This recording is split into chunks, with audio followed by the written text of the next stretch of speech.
네, 안녕하세요. 베이스캠프 국어과 강사 오준호입니다. 은평고 1학년 2023년 1학기 중간고사 분석을 시작하겠습니다. 자, 출판사는 천재박이었고요.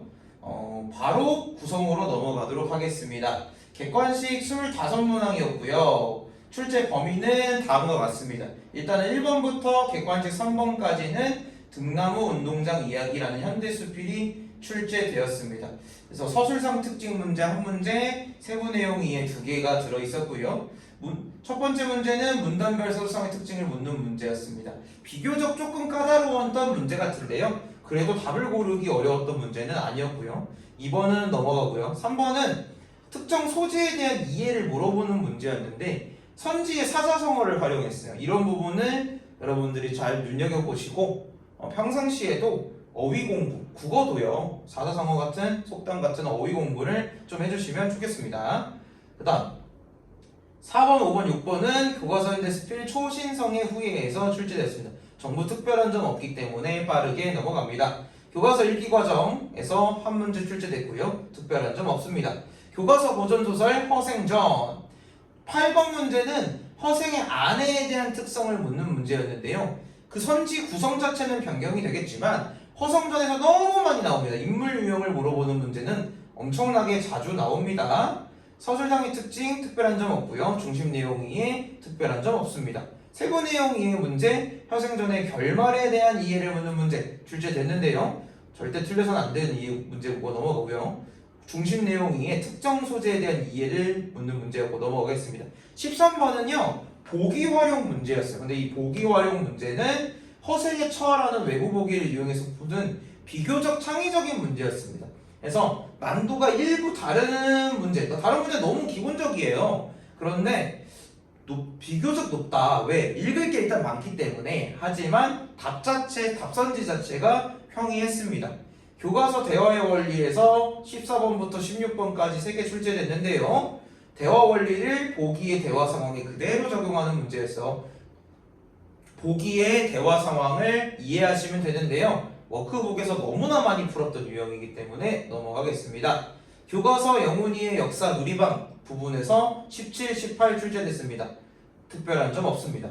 그 다음 문법이에요. 의문의 변동이 중간고사 범위에 출제가 됐고요. 19번부터 25번까지가 전부 문법입니다. 그래서 단일 범위로는 제일 그래도 문제가 많죠.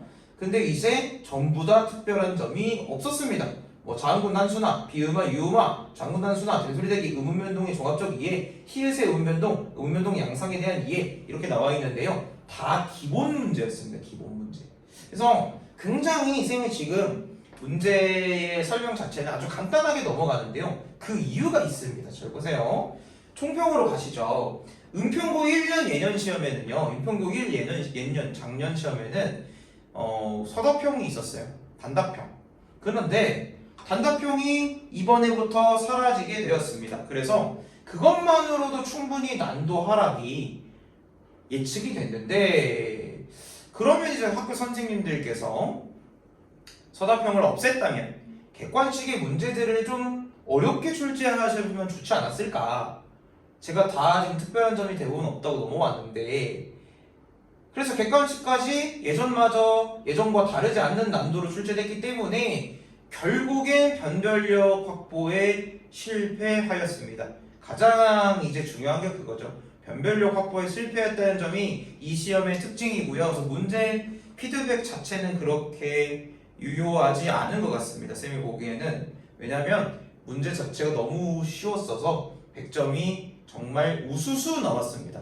그래서 원래도 은평고 1학년 국어는요. 단답형이 있음에도 불구하고 평이합니다. 단답형 자체도 쉽기 때문에. 그럼에도 단답형에 조금 프린트물에 있는 이런 구석탱이에 있는 그런 문제로 출제를 했었기 때문에 변별력이 잡히고 있었던 거예요. 근데 거기서 단답형을 다 날려버린다. 변별력을 포기를 한 게 아닌가 싶습니다.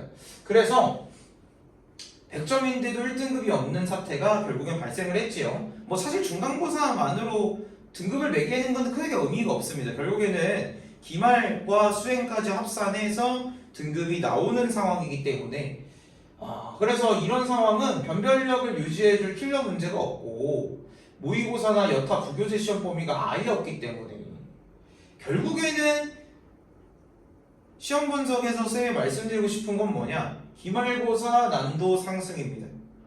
기말고사의 난이도는 올라갈 것이다. 난도는 올라갈 거다. 왜? 학교 선생님이 당연히 그런 부분을 얘기를 하셨고요. 이미 당연히 어려워질 수밖에 없다. 당연한 겁니다. 그럼 우리가 기말고사의 대비를 어떻게 해야 되느냐? 중간고사에 비해 상승할 난도를 생각을 하면서 대비를 하셔야 됩니다.